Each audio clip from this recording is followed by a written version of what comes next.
inclusive growth tomorrow. This budget should be the start and not the end of a conversation on how we systematically lift our capital expenditure, drive productivity, and honor our intergenerational obligations under the Constitution and the Fiscal Management Act. By recalibrating our spending structure even gradually, we secure not just security, stability, and prosperity today, but ensure that tomorrow's Fijians inherit an economy stronger than we found it. Ma'am, Deputy Speaker, Honorable Prasad in his budget address announced a few incentives in response to extraordinary circumstances. There seems to be some confusion in this regard, ma'am. Therefore, I would like to remind Honorable Prasad that the extraordinary circumstances that he is responding to were created by his own previous two budgets, where VAT was increased to and then maintained at 15%, which absolutely decimated any remnant effects of the post-pandemic economic rebound because he taxed consumption. He taxed the very thing requisite for economic activity. Madam Deputy Speaker, in this budget, reducing VAT by 2.5% is an insult to the ordinary Fijians who seek relief from the rising costs of living. The hardships and suffering of ordinary Fijians will continue unabated, especially those who do not have a regular income.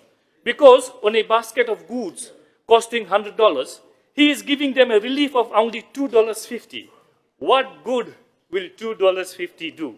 If we use the 2022 VAT rates, ma'am, where VAT was 9%, the same basket of goods would cost ordinary Fijians at least $6 less. That $6 was enough money to pay their taxi fare back home from the supermarket.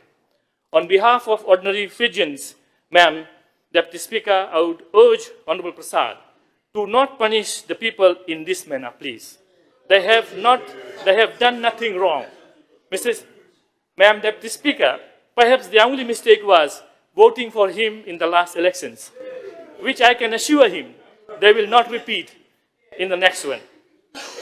The 2025-2026 budget estimates indeed allocates a higher envelope to the Ministry of Health and Medical Services, rising from about $452 million in 2024-2025 to $466 million for core ministry operations, not including additional capital injections and HIV-specific allocations.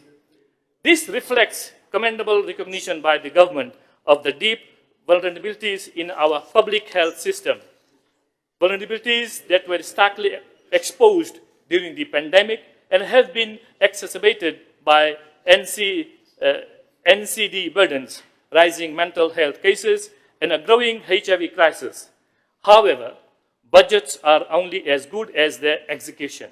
In Fiji, historical trends and persistent bureaucratic bottlenecks raise legitimate concerns about how much of this increase will be effectively felt on the ground, particularly at suburban high-population health centers like Valelevu, which ironically serve the majority yet often receive the least attention.